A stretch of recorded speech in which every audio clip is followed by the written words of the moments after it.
What's something that's become so common nowadays that we want to protest it, but at the same time, can't help it? Prices spiking, inflation, surviving, etc. We don't want to go too dark though, so allow me to paint a picture for you. You're in the middle of a really good show and you're enjoying it. Once it's over, you then decide to wait for the next season to come out, committing to it and deciding to put your time and effort into watching it after making sure the next season is coming out. The same can be said for episodes as well, like when you're watching a show and waiting every week diligently for the next one. All of a sudden, it cancels. For whatever reason, it gets canceled. That devastates fans, or those who fall in that category. I would leave out that or those who fall in that category sense. That's what we'll be talking about today. Here are 8 great superhero shows that got canceled too soon, back in the 2000s.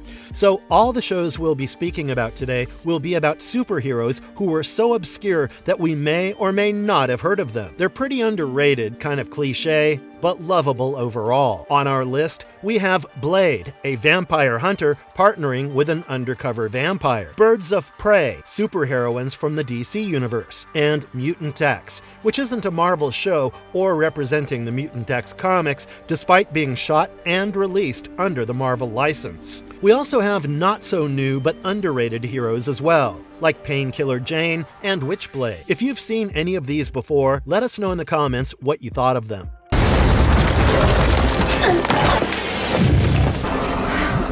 Blade, the series, 2006. So the first one we have here is Blade, the series. This was a series that lasted no more than 4 months, from June to September 2006. This pretty much was a sequel to the Blade trilogy of movies from Marvel Comics. To add a little bit of context, Blade is the main character here. His mom was bitten while she was in labor, so he became immune in turn. However, as if life didn't think taking his mom was enough, he came out as a Dhampir, a human vampire hybrid. The movie trilogy just follows Blade's journey into becoming a vampire hunter while suppressing the minimal vampire urges, finding his people, and thwarting the plans of the vampires, be it a blood ritual, Dracula's revival, or threats affecting both vampires and humans. In Blade the series, we're introduced to a new character, Krista Starr. She was a war veteran from Iraq who came home to find her twin brother Zach missing. After digging around, she found out that he was actually a familiar.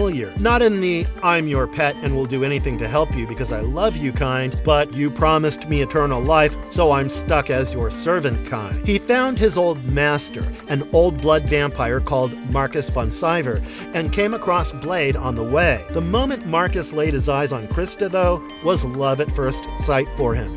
A high-ranking member of the House of Chthon. What is the House of Chthon? Just, well, one of the 12 vampire houses that has a reputation for being elitists and self-declaring themselves as the ruler of the vampires, which doesn't go unchallenged by the Armayans, but that's for another video. Anyways, back to Marcus.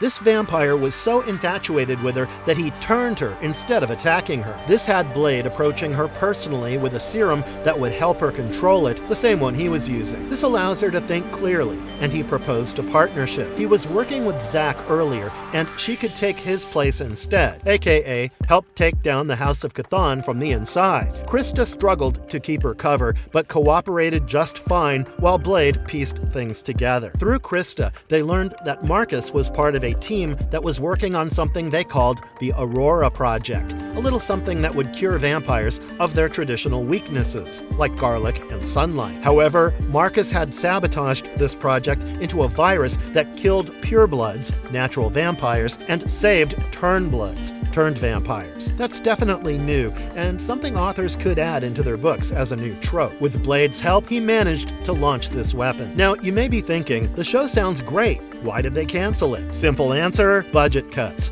Not from the studio or the network actually, but from the actors and producers themselves. Some of the main actors, like Jill Wagner, who plays Krista, were one among the few people to announce its cancellation mere weeks after the season finale. Jeff Johns, one of the producers, confirmed that while the network wanted to continue, the budget to continue was too much.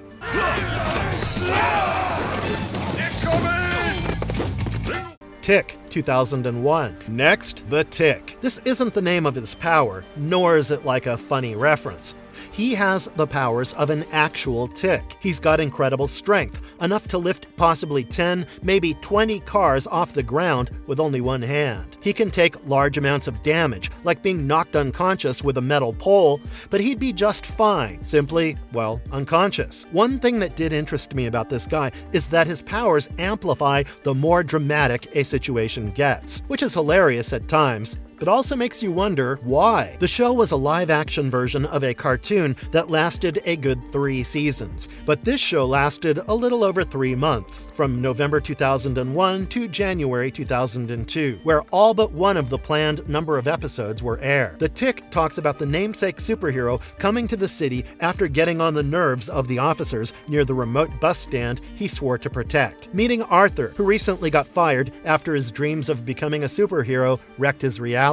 They band together and meet many people on the way, like Captain Liberty and Fiery Blaze, and fight many villains, like the Champion and Destroyo. However, throughout all of this, the Tick is extremely disillusioned about many things, like love and death. This isn't just about Tick as a superhero, but him as a person outside of it. Why, however, did this one get cancelled? So many reasons. Mismanagement from the studio, lack of advertising, lack of popularity. Even with a primetime slot at 8 p.m. every night, there wasn't any point if there wasn't anyone watching, right? High production costs also contributed to the show's downfall, making it hard for the studio to continue producing it. So pretty much it was the studio's fault for dimming a light that could have burned.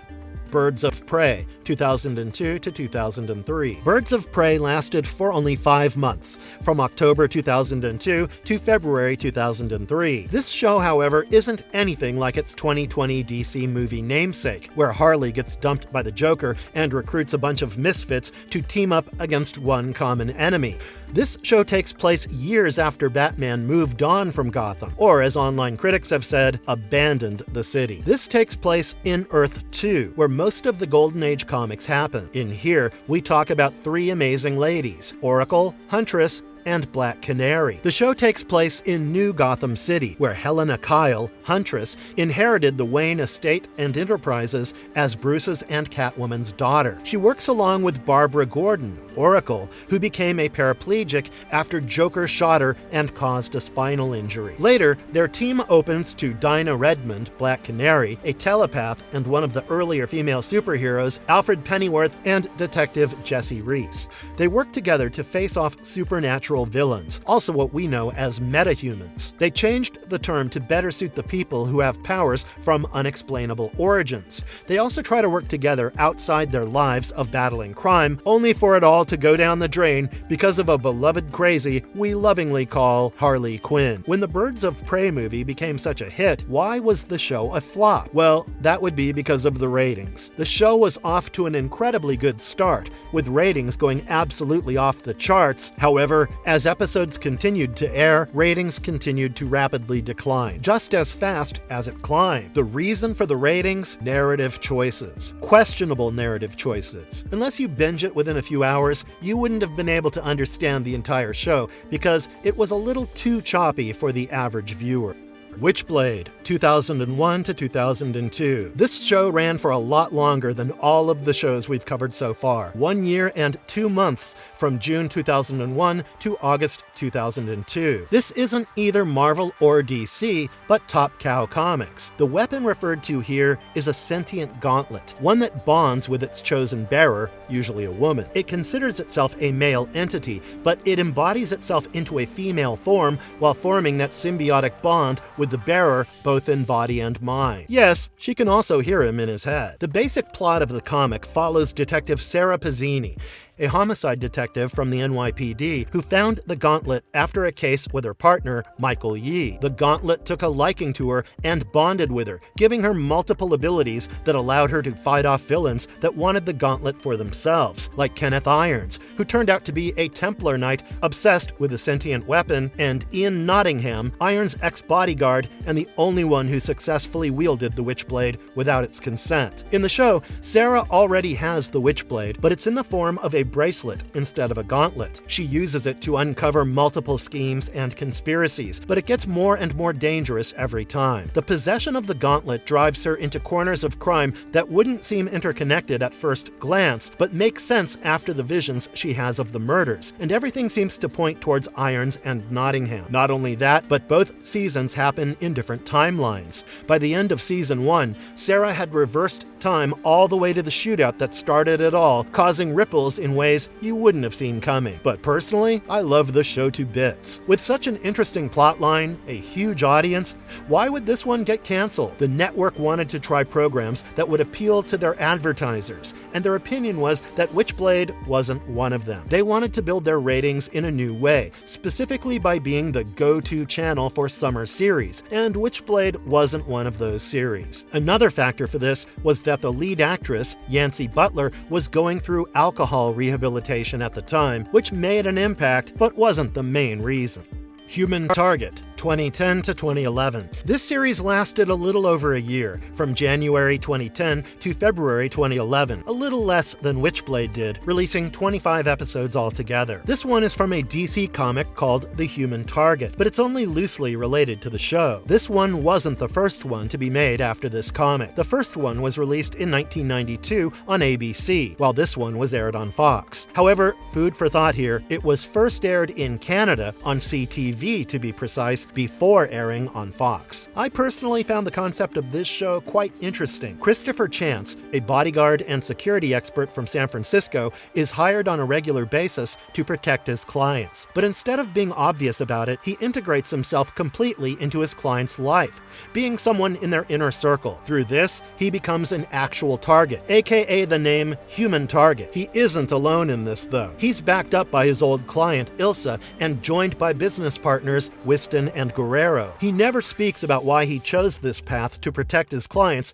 until the end of the first season. Like Birds of Prey, this one had a slow downfall, starting with the second season. What was once a stellar action show became something of a joke. The episodes were poorly planned and released. Some of the crucial staff got hacked off, and that pretty much sealed the deal. Chance, who was secretive till the end, somehow became a babbling, oversharing mess in the second one, and Steinberg, who developed it, got replaced by Matt Miller, creating somewhat of an identity crisis for the show. The trash took itself out pretty much.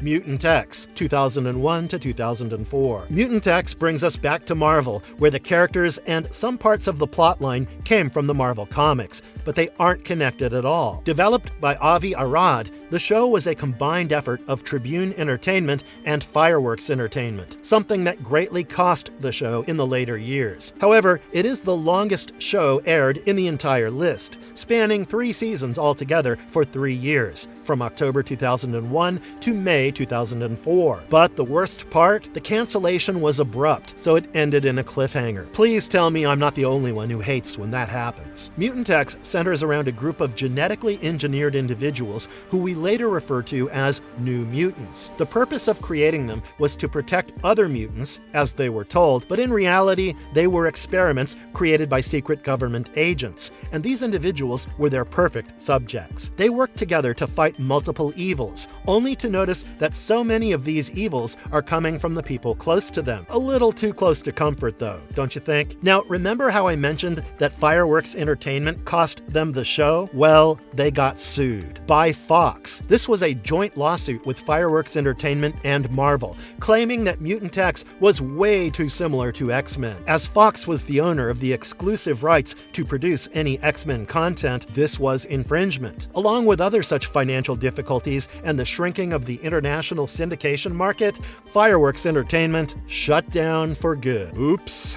Painkiller Jane, 2007. Painkiller Jane was a joint comic publication with both Event Comics and Marvel. This comic series continuously jumped around from studio to studio, artist to artist, and was also recognized in multiple crossovers like Punisher, Vampirella, and Hellboy. The show lasted 6 months, from April to September 2007. A little on the shorter side, but long enough to get traction for the 22 episodes it ran. While the origin story is a little on the cliché side, Blade, it's pretty good overall. The show follows Jane Vasco, a government agent working for the Drug Enforcement Administration, or the DEA. She came across a shady group of people claiming to also work for the government, but probing too far causes her to be forced into joining them. She learns about neuros through them, a term they dubbed for people who had unexplainable superpowers. After one of them pushed her out of a 40-story window, she died and came back to life, with, somehow, no scratches or any injuries of the sort. A side effect, however, is that she still experiences pain during the healing process. The rest of the show follows Jane in capturing and neutralizing neuros throughout the city, while navigating the limits and abilities of her own. Why did the show get axed? Low ratings, mediocre reception, repetitive plots, and horrible timings. Multiple excellent shows were running around the same time as Painkiller Jane, like Heroes and Flash Gordon. While the show held incredible promise during the initial episodes, the writing and quality started to decline, turning it into a monster of the week situation, as pointed out by critics.